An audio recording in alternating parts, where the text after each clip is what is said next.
I've been collecting stuff for a long time. I would say I've been collecting stuff longer than I even knew that I was collecting stuff.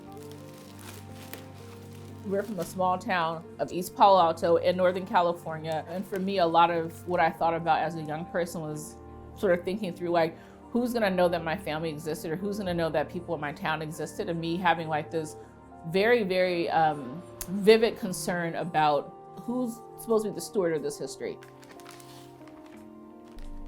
My name is Kameelah Janan Rasheed, and I identify as a learner, which in a lot of cases means that I'm trying to make my thinking visible through a range of mediums. But whatever I'm doing, I'm really invested in thinking about language, thinking about Black subjectivity, and sort of these shifting ecologies of how we understand and make sense of the world and how we narrate our understanding. At Pioneer Works, I did a soft launch of a project called the Primitive Hypertext Lab after Octavia Butler, which was an open space for folks to explore my archive of rare Black printed matter. So for several hours, folks got to come in, photocopy, photograph, and look at rare materials from the 1960s until present day. In addition, I ran a risograph workshop so folks could also explore the risograph machine as another tool for printmaking and for textual production. In my practice collecting Black publications and rare archival matter, what becomes important to me is sort of thinking through how these pieces of archival matter add nuance to the way that we think about the histories of Black people.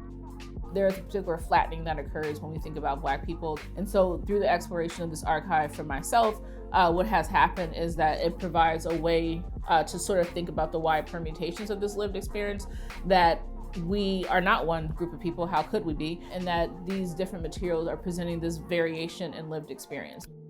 This is from a school, Buffalo Black Student Union. They sat together and got a list of grievances since April 1972.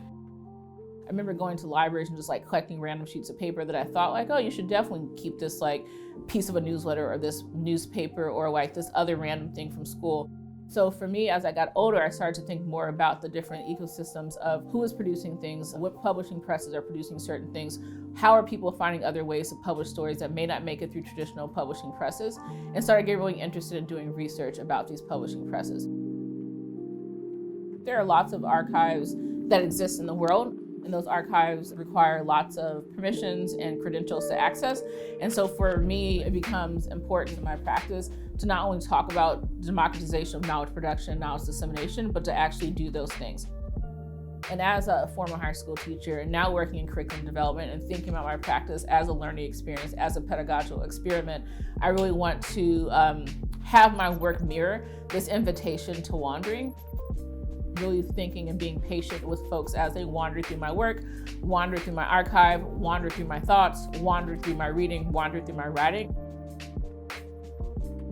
You should wander. You'll end up in a place that you don't expect to end up, but I think that you'll end up in a place that you're probably meant to end up at.